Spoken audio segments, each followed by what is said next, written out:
मुख्यमंत्री नायब सिंह सैनी ने तिरंगा यात्रा का पंचकूला के यवनिका ओपन थिएटर से आगाज किया। इस अवसर पर ऑपरेशन सिंदूर में भारत के जाबाज वीर शहीदों को नमन किया गया और देशभक्ति से ओतप्रोत संगीतों से जोश बढ़ाया। इस कार्यक्रम में बीजेपी प्रदेश अध्यक्ष मोहनलाल बडोली समेत कई मंत्री और मुख्य सचिव अनुराग रस्तोगी सहित कई अधिकारी भी मौजूद रहे। देखिए रिपोर्ट।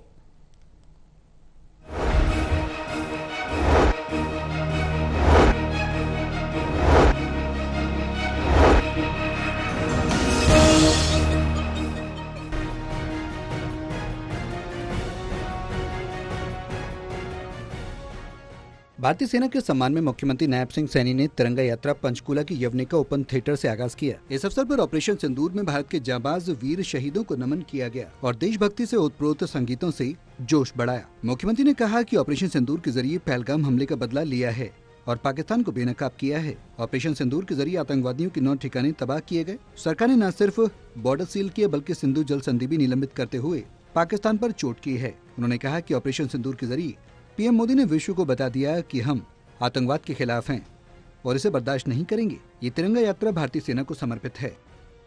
मैं आदरणीय प्रधानमंत्री नरेंद्र मोदी जी के नेतृत्व में हमारे बहादुर जो सैनिकों ने जो साहस, निष्ठा और अनुशासन के साथ ऑपरेशन सिंदूर को अंजाम दिया है, वह केवल एक सैन्य ये अभियान नहीं बल्कि यह हमारी राष्ट्रीय गरिमा का भी प्रतीक बन गया है।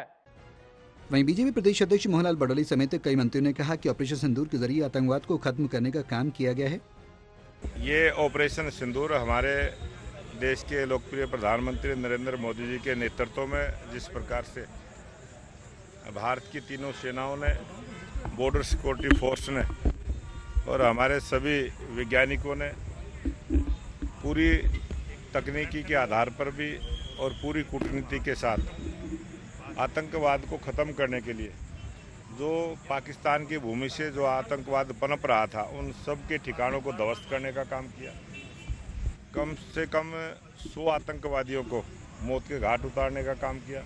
देखिए, जो घटना हुई थी 22 अप्रैल को वो बहुत ही देश को व्यथित करने वाली, देश में की जनता में बहुत रोष था और जो देश की जनता चाहती थी कि आतंकवादियों के खिलाफ कड़ी कार्रवाई हो और कड़ी कार्रवाई करने का काम किया, उसको एक सुकून देने वाला था। और आज सारे इकट्ठे होकर के जिस तरीके से हमारी सेनाएं जो काम करती है बॉर्डर पे और जो आतंकवादियों को घर के अंदर घुस करके उनको तबाह करने का काम किया, उनके सम्मान के अंदर आज ये तिरंगा यात्रा निकाली जा रही है। देखिए, देश की सेनाओं ने जिस मजबूती के साथ आतंकवाद और आतंकवाद को संरक्षण देने वाले पाकिस्तान को घुटनों के बल लाने का काम किया, मैं सभी सेना के सैनिकों का आभार प्रकट करता हूं, उन्हें प्रणाम करता हूं, उन्हें सैल्यूट करता हूं और सैन्य शक्ति के सामने, पूरी दुनिया के सामने आज ये बात पता लग गई है कि कांग्रेस जिस प्रकार की गीदड़ भभकियां देता था उसका मुंह तोड़ जवाब देने की ताकत हमारा देश भी रखता है, हमारे सैनिक भी रखते हैं।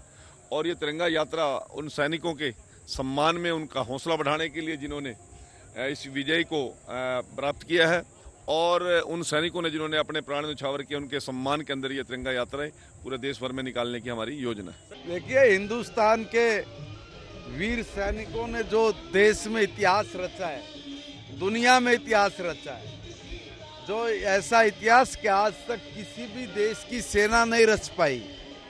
भारत के सैनिकों ने दुश्मन देश के 500 किलोमीटर अंदर जाके आतंकवादियों के अड्डों को नेस्तनाबूद करना, नेस्तनाबूद नहीं करना, आतंकवादी को ये बता देना कि अगर किसी भारत के निहत्थे व्यक्ति के ऊपर आपने इस तरह का कुकृत्य दोबारा करने की कोशिश की तो निश्चित तौर पे पूरे पाकिस्तान को तबाह करेंगे। अब बख्शने के मूड में भारत नहीं है। इस कार्यक्रम में बीजेपी प्रदेश अध्यक्ष मोहनलाल बडोली समेत कई मंत्री और मुख्य सचिव अनुराग रस्तोगी सहित कई अधिकारी भी मौजूद रहे। Anil Kumar, total news, Chandigarh.